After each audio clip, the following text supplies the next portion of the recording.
Be me, 24, just a regular dude. Got invited to spend the weekend at my best friend's house. He says, "Bro, my mom's chill, don't make it weird." Me. Why would I? Doctor opens. The mom walks in. Not just any mom. This woman looks like she walks straight out of a Gothic fashion magazine. Black dress, dark lipstick, silver jewelry catching the hallway light. Eyes sharp like she could kill a man and still make it elegant. And she's looking right at me. "You must be Daniel," she says, voice smooth and slow, somewhere between velvet and danger. Shake her hand, she holds it a second too long. Brain, error 404. Friend completely unfazed. "Yeah, that's my mom. Like, this is normal. Bro, your mom looks like your sister. Dinner is weird." She sits at the head of the table like a queen in her dark castle. Asks me polite questions in that way that somehow sounds like interrogation. "And what do you do, Daniel?" Construction engineer." She raises one eyebrow, like she already knows my credit score. Friend talks about sports, games, all normal. I try not to choke on the lasagna because every time she looks at me, my spine gets confused. Then she smirks. And it's not a kind smile. It's the kind of smile that makes you forget how to use utensils properly. "You're quiet," she says. Trying not to say something stupid, I blurt out like a champion of smooth talk. She laughs, warm but teasing. "Smart boy." Friend doesn't notice a thing. I'm over here internally updating my entire worldview, because no one warned me his mom would be hotter than every girl I've dated combined. Later that night, everyone's asleep. I can't. Brain keeps replaying the way she laughed at dinner. The kind of laugh that gets under your skin and sets up permanent residency. Get up, head to the kitchen for water. Lights already on. She's there, in a silk robe, hair down, glass of wine in hand. Looks less like mom and more like final boss of every teenage fantasy. "Can't sleep?" she asks. "Yeah," I mumble, trying not to stare at the robe situation. She leans against the counter, calm, controlled, dangerous. "My son snores like a dying walrus." I'm surprised anyone sleeps. She offers me a glass of wine. I take it because refusing a Goth queen at 2 a.m. feels like how horror movies start. She tilts her head, studying me like I'm a puzzle she's deciding whether to solve or break. "You're not like the other friends he brings home." Is that good or bad? We'll see. 10 minutes turn into an hour. We talk about everything. Work, music, bad horror movies. She's sharp, funny, and way too good at making me forget I'm talking to my best friend's mom. Then she steps a little closer to put the glass in the sink. Too close. I can feel her perfume, warm and dark. She looks up at me. We're way too close for this to be legal in at least 5 states. "Daniel," she says slowly. Yeah? You blush too easily." She walks away, leaving me in the kitchen gripping my glass like it's a lifeline. Next morning. Pretend nothing happened. Pretend I didn't have a late-night goth wine scene straight out of a questionable fanfic. Friend's already in the living room, playing games. His mom walks in like it's a runway. Black dress again, this time with boots. I swear even the house seems quieter when she enters a room. "Morning," she says, sipping her coffee. Meanwhile, I'm clutching my mug like it's holy water. Friend doesn't notice anything, because of course he doesn't. He's talking about the new update in his favorite game. She casually sits on the armrest of the couch, right next to me. Every nerve in my body, alert, alert, alert. She leans in slightly to grab something behind me. Hair brushes my shoulder. I swear my soul leaves my body for a second. "You're jumpy," she whispers, just for me, smirk playing at the corner of her lips. Friend's still talking about patch notes like the world isn't falling apart. Later, she asks me to help carry some boxes from the garage. Innocent task, right? Wrong. The garage is warm, quiet, smells like her perfume. She bends over to grab a box, and I immediately reconsider every moral principle I've ever had. "You okay back there?" she asks without turning around. "Yeah," I say in a voice that cracks like a cursed violin. She chuckles softly, like she knows. Friend walks in, just in time to ruin my impending heart attack. "Bro, why are you red?" "Allergies." Allergies to temptation, apparently. Afternoon rolls around. Friend gets a call from his coworker. Spontaneous overnight shift. "You cool if I head out? Mom'll feed you. She loves feeding people." Yeah, that's not suspicious at all. Door closes behind him. Now it's just me and her, the goth queen, alone, in the house. She's sitting at the table, scrolling on her phone with a glass of wine. Guess it's just us tonight, she says, not even looking up. Voice calm, confident. Dinner's quiet. Every time I look up, she's already looking at me. Not like a mom, like a woman who knows exactly the effect she's having. After dinner, she offers. Movie? Sure, why not? How bad can it be? 10 minutes later, I'm on the couch. She's right next to me. Not the other end of the couch. Right next to me, horror movie starts playing. You like scary movies? She asks. I work construction, not the military. I can handle fake ghosts. She smirks, leans a bit closer. Good. I'd hate to have to hold your hand. Halfway through the movie, jump scare happens. She doesn't even flinch. I do, like a coward. She laughs softly and places a hand on my knee. Just to tease. But that small touch might as well be a full cardiac arrest. The room gets quiet again, TV light flickering on her face. She turns her head toward me slowly. You're cute when you're trying to act tough, she says. No joke. I forget how to breathe for a full 5 seconds. Movie ends, credits rolling. I haven't heard a single word of the last 30 minutes. Because all I could think about was how close she was sitting. She stands up and stretches, silk robe peeking out from under her sweater. Who even casually looks like this at home? You can stay the night if you want, she says, like it's no big deal. My brain is a Windows error sound. Are you sure? She nods, calm as ever. Guest room's made up, or, she pauses, slight smirk, you can crash on the couch if you're afraid of the dark. I'm not afraid of the dark, I blurt out too fast. She raises an eyebrow, clearly entertained. Good. Later, I'm in the guest room trying to sleep. Keyword, trying. Because every sound in the house is suddenly amplified. And also because my brain decided to replay every smirk, every look, every whisper. Then, soft knock on the door. Daniel, it's her. I open the door a little too fast, like a man who doesn't know how to play it cool. She's standing there barefoot, hair loose, wearing a black silk robe, like some dark siren that spawned in the hallway just to destroy me. Can't sleep? She asks again, but this time it's different. Softer, lower, closer. I shake my head because words aren't real anymore. She steps closer, close enough that the scent of her perfume just wraps around me. Neither can I, she whispers. And just like that, the air between us changes. Heavy, charged, dangerous in the best way. She doesn't say anything else, just looks up at me with that calm, dark smile, like she already knows exactly how this night's going to end. My heartbeat sounds like someone dropped a drum kit down the stairs. I try to say something clever. What comes out? Hi. She laughs quietly, warm and a little wicked. You really are cute. She steps even closer. Her fingers brush my jaw, light touch, but it's enough to short-circuit me. Relax, she murmurs, like I'm the one losing control, which I absolutely am. The next, she leans up and kisses me. Soft at first, almost testing me, then not soft at all.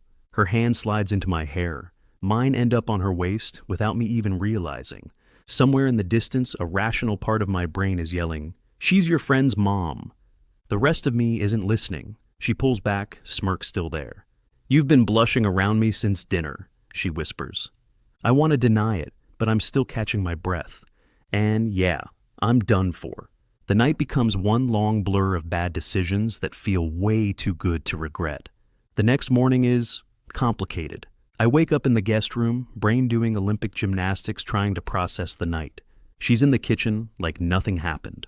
Pouring coffee, hair tied up, wearing a robe that's way too distracting for someone making breakfast. Morning, she says, calm like a Bond villain who already won.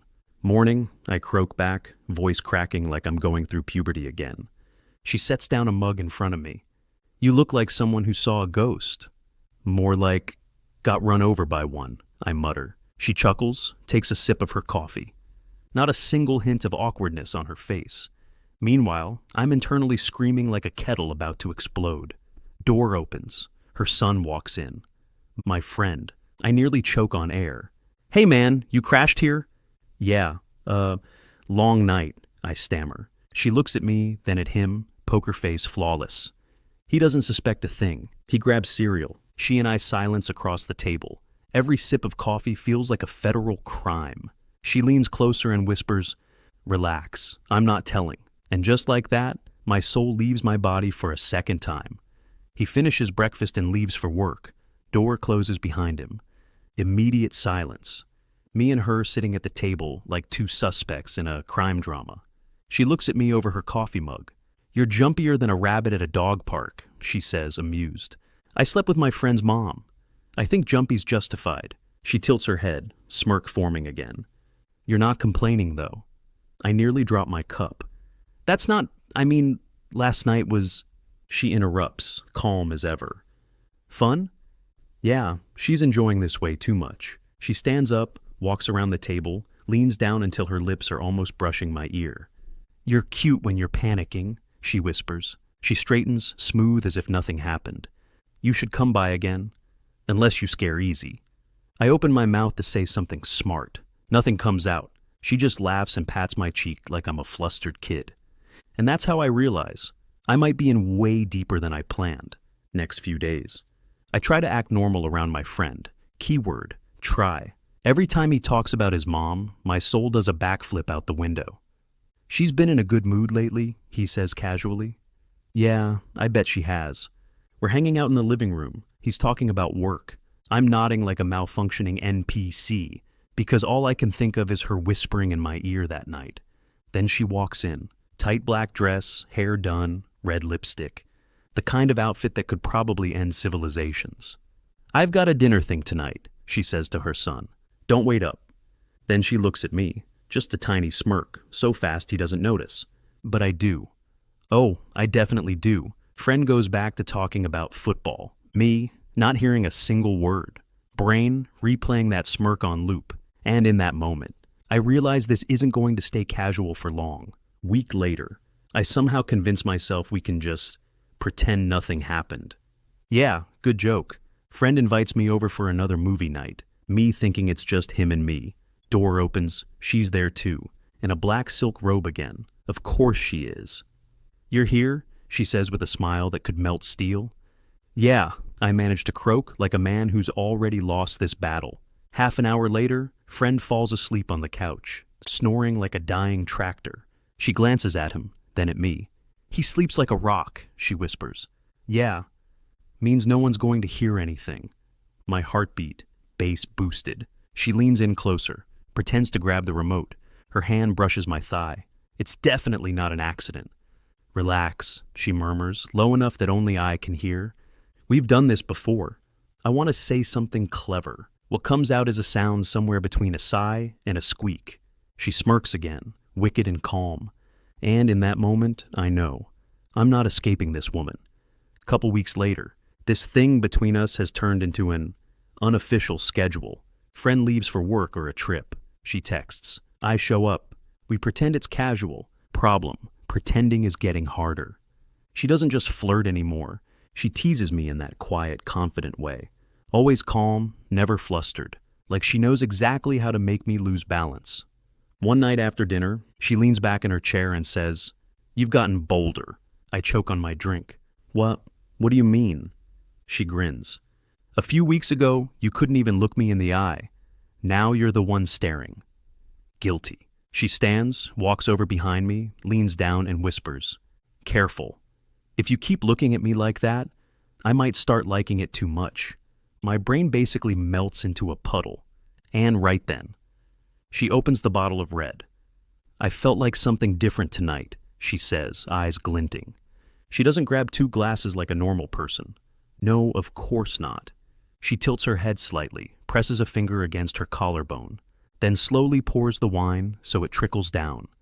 From her skin to her finger, from her finger into the glass. "Want a drink?" she asks, like it's the most innocent question in the world. Spoiler, it's not.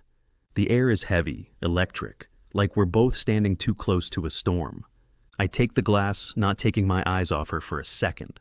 5 minutes later, the wine is forgotten. The world is a blur of heat and heartbeat. Everything is loud and quiet at the same time. When it's finally over, I'm lying there, half dazed, chest still rising too fast. She smirks, calm as always, and takes a sip from the same glass. "Told you it would be different tonight." sunlight slicing through the curtains like it's trying to rat us out. Wake up staring at the ceiling, still half convinced last night was a dream. Every muscle sore in that very specific, yeah, that happened way. She's next to me, arm lazily draped over the pillow, hair a little messy, face way too calm for someone who just broke my entire brain. I turn my head slowly. She catches me staring, smirks like she planned this months in advance. You look like someone who saw a UFO. Honestly, feels like it.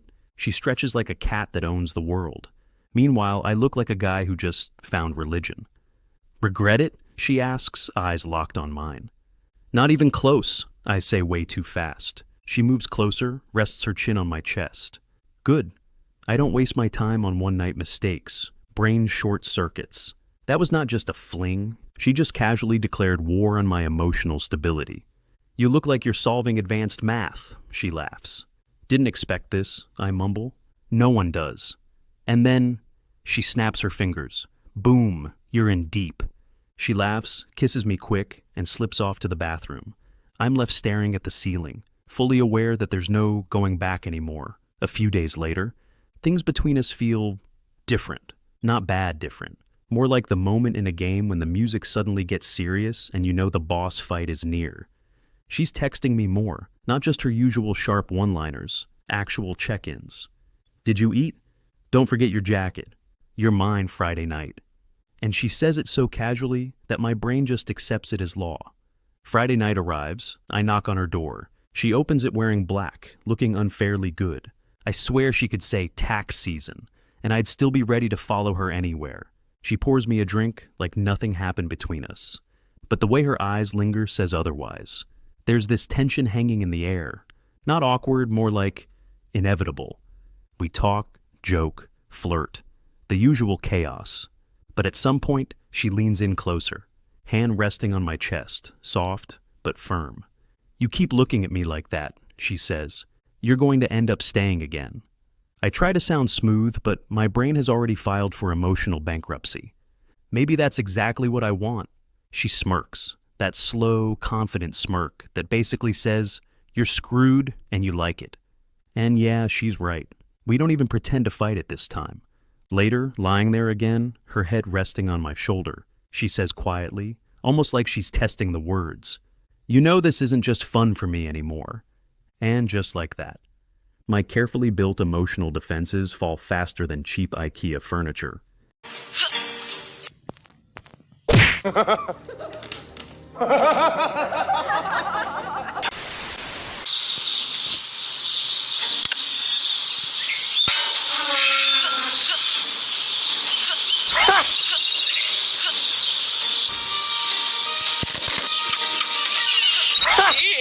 Steam, can't wait to be clean.